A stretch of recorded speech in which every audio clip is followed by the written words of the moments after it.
Salut à tous et bienvenue, c'est Jean-Mi. Aujourd'hui on va parler de Forest of Pangaea. Forest of Pangaea est un jeu de Thomas Franken, il en est également l'illustrateur. C'est un jeu pour 2 à 4 joueurs, des durées de partie d'environ 40 à 60 minutes à partir de 12 ans. Le jeu est édité par Pangaea Games, il a été financé grâce à Kickstarter. C'est un jeu de majorité d'objectifs. Dans le jeu, les joueurs ont été envoyés par Gaïa sur la Terre, ils incarnent des esprits qui vont tout faire pour rendre la nature fertile et faire pousser des arbres. Allez, on va voir comment ça se passe. Et on se retrouve avec le matériel. Donc là, ce que je vais faire, comme souvent, je vais vous faire une grande présentation des règles de ces mécaniques, vous expliquer comment le jeu fonctionne, et vous dire ce que j'en ai pensé. C'est une version prototype, ce n'est pas la version finale du jeu. Le jeu a été financé sur Kickstarter, vous allez pouvoir aller voir avec le lien dans la description tous les différents paliers qui ont été débloqués. Donc le jeu, comme je viens de vous dire, a été financé, plusieurs paliers débloqués, il est commandable en late pledge, ainsi que sur le site d'une boutique bien connue, je mettrai les liens en description. Je trouve déjà que par le matériel de prototype, c'est très joli. Dans le jeu, vous allez incarner des esprits qui ont été envoyés par Gaïa pour modeler la Terre et faire pousser les arbres. Chaque joueur va recevoir ce matériel-là, c'est-à-dire l'esprit, les arbres, que vous pouvez faire grandir de plusieurs niveaux comme ceci, ainsi que les graines. Un plateau joueur, vous allez mettre les différents matériels que je viens de vous présenter ici. Vous allez créer un plateau de jeu. Avec ces tuiles-là, en fonction du nombre de joueurs, vous mettez plus ou moins de tuiles. Vous mettez une tuile de chaque élément par joueur. C'est-à-dire que plus il y aura de joueurs, plus la surface de jeu sera grande. Dans le jeu, il y a un petit côté de majorité, ce qui va vous permettre de faire pousser les arbres. Il va falloir être majoritaire avec ces graines, ce genre de choses. Et vous allez collecter des ressources, et en faisant pousser les arbres, vous remplirez des objectifs qui vous rapporteront des points, et celui qui aura le plus de points à la fin de la partie sera déclaré vainqueur. Et ici, vous avez les différentes ressources du jeu qui correspondent aux différents éléments. Chaque joueur va également recevoir une carte rituelle. Ce sont des cartes objectifs que vous pouvez remplir pendant le jeu. Et vous allez en mettre également 3 faces visibles, on va un peu les regarder. Une fois que ce paquet-là est fini, on fait un dernier tour, et la partie prendra fin. Et le joueur avec le plus de points sera déclaré vainqueur. On va un peu faire le tour des cartes, que vous voyez les différentes illustrations, que vous ayez une idée de l'ambiance graphique du jeu, qui est très sympathique. Donc ça, ce sont les différents types d'objectifs qui ont un rapport avec les tuiles et comment vous allez devoir placer les arbres. Là, c'est une hauteur d'arbre sur une tuile de ce type-là. Ici, c'est une étoile. Vous allez marquer des points en fonction des arbres autour d'une tuile où il y a un arbre sur la tuile de ce type-là. Et là, c'est un chemin entre différentes tuiles, pareil avec les arbres. Vous voyez, c'est très sympa. Voilà pour les cartes rituelles donc. Il y a aussi ces cartes-là, ce sont les cartes Achievement.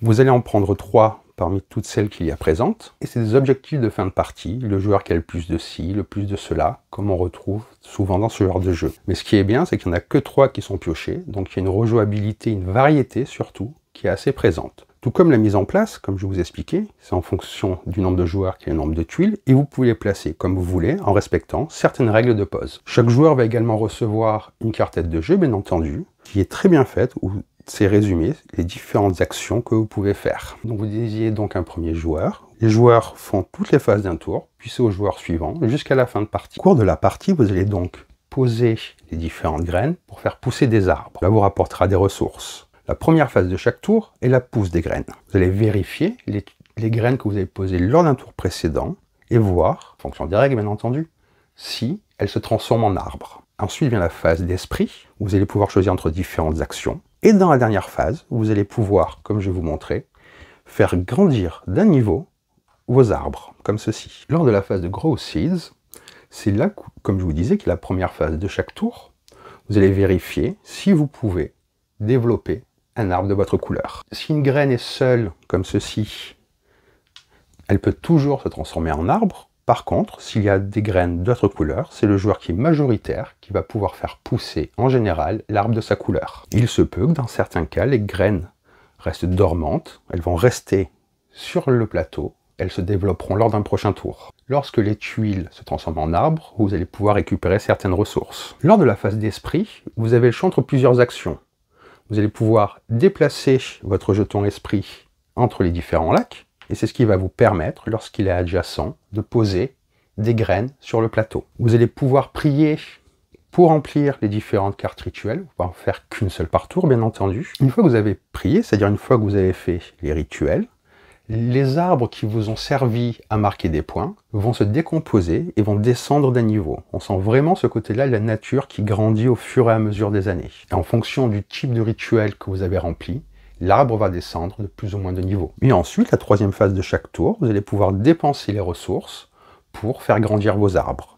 Alors, comme je vous le disais, vous ne commencez pas avec toutes les graines disponibles. Au fur et à mesure de la partie, vous allez les débloquer, tout comme les différents éléments de votre plateau. Comme vous voyez, après ça vous fera marquer des points si vous arrivez à en enlever assez de votre plateau de jeu. Et vous allez jouer comme ça jusqu'à la fin de la partie, chaque joueur jouant au fur et à mesure, dans le sens des aiguilles d'une montre. Une fois qu'un joueur prend la dernière carte rituelle, la partie se termine. Il faut que tous les joueurs aient bien entendu joué le même nombre de tours. Et vous faites un dernier tour, sauf que vous ne pouvez pas collecter de ressources lors de ce tour-là. Et ensuite, vous allez compter les points que vous avez récupérés, et le joueur avec le plus de points gagnera la partie. Il y a aussi ces cartes-là que vous regardez, les achievements, et chaque joueur marque les points qui sont indiqués. Donc voilà pour en gros comment se passe le jeu et son rythme. C'est un jeu qui est vraiment agréable à jouer.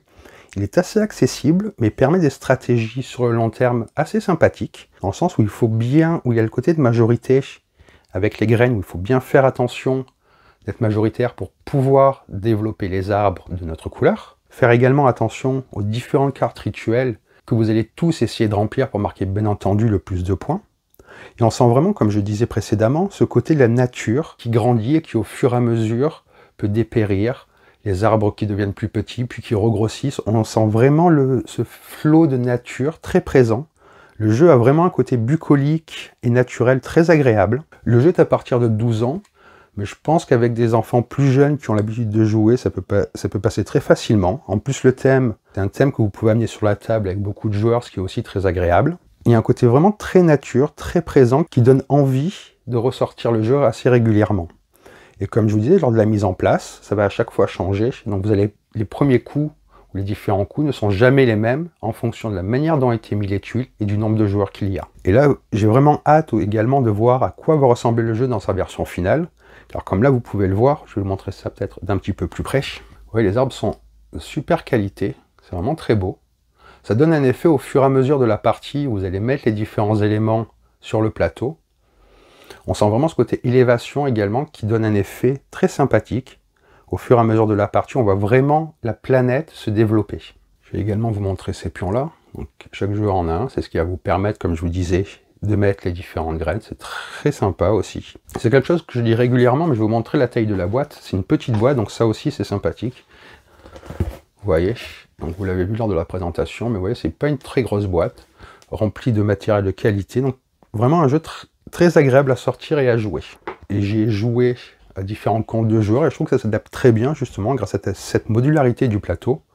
C'est entre 40 et 60 minutes à peu près la partie, mais une fois que vous maîtrisez à deux, ça peut durer vraiment une petite demi-heure. Donc on a vraiment aussi envie d'enchaîner les parties pour essayer de nouvelles choses, de se développer différemment. Et je trouve que c'est toujours agréable de pouvoir faire une revanche d'un jeu, une fois qu'on a fini la partie, le jeu est déjà sur la table, on recommence parce qu'on a vraiment envie d'essayer de nouvelles choses. Et donc voilà pour cette vidéo de présentation de Forest of Pangaea. J'espère que cette présentation vous a plu et que cela vous en a plus appris sur ce jeu. Sur ce, je vous dis bonne partie et bon jeu!